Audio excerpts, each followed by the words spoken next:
নমস্কার। আজ কি আপনাদের সামনে রাম বড় না কৃষ্ণ বড় সেই নিয়ে আপনাদের সামনে আমি আজকে আলোচনা করব।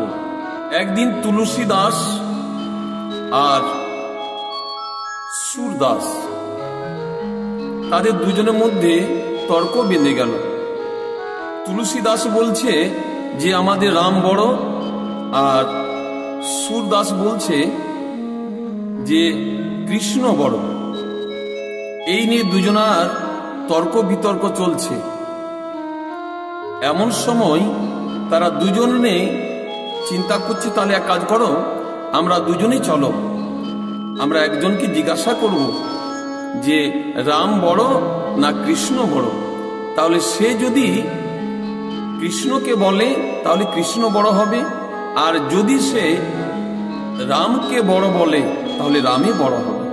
দুজন চলে গেল সে ভক্তর কাছে। আচ্ছা বলো তো, রাম বড় না কৃষ্ণ বড়? সে চিন্তা করছে যে রাম আর কৃষ্ণ তো একই, তাহলে আমি কাকে বড় বলবো? তাই কি করলেন না, একটা ওই দাড়ি আর পাল্লা নিয়ে এলেন। একটা দাড়ি পাল্লা এনে আর বলল, এক কাজ করো, তোমরা দুজনা দুদিকে বসো, যার পাল্লাটা ভারী হবে সেই বড় হবে। তাই আজকে সুরদাস প্রথমে ওই দাড়ি পাল্লায় বসতে যাচ্ছে। তাই বলছে কি, কৃষ্ণ কানহাইয়া কি? এই বলে সুরদাস দাড়ি পাল্লায় বসলেন।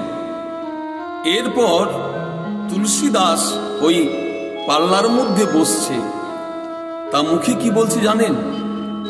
সিয়াবল রামচন্দ্র কি। যেই না এই কথা বলে ওই পাল্লার মধ্যে বসেছে, অমনি পাল্লাটা কিন্তু ভারী হয়ে গেছে। সুরদাস উপরে হয়ে গেছে, তুলসী দাস নিচে হয়ে গেছে। তাই যেই না পাল্লা ভারী হয়ে গেছে, এমন সময় সুরদাস বলছে, কি এটা কেমন বিচার? বলছে, আচ্ছা বলো তো ভাই, তুমি ওই পাল্লার মধ্যে কি বলে বসেছিলে? সুরদাস বলল, কৃষ্ণ কানহাইয়া কি। তাহলে কৃষ্ণ আর কানহাই একই। তুলসীদাসকে বললেন, আপনি কি বলে বসেছিলেন? না শ্যাবল রামচন্দ্র কি। তাহলে শ্যা মানে সীতা, আর রাম মানে রামচন্দ্র। তাহলে সীতা, রাম আর তুলসীদাস এরা হলো তিনজন। আর আপনি যে বলেছেন কৃষ্ণ কানহাইয়া কি, তা রাধাকে ছাড়া কৃষ্ণ কোনোদিন হয় না।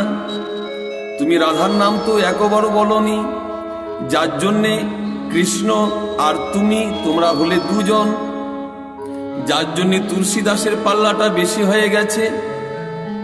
এরপরে আপনারা নিজেই বিচার করুন। তাহলে শ্যা রাম, শ্যা মানে সীতা, রাম মানে রামচন্দ্র, তারা হলো তিনজন। তাই ভিডিওটা যদি ভালো লাগে একটু লাইক করবেন, শেয়ার করবেন। নমস্কার।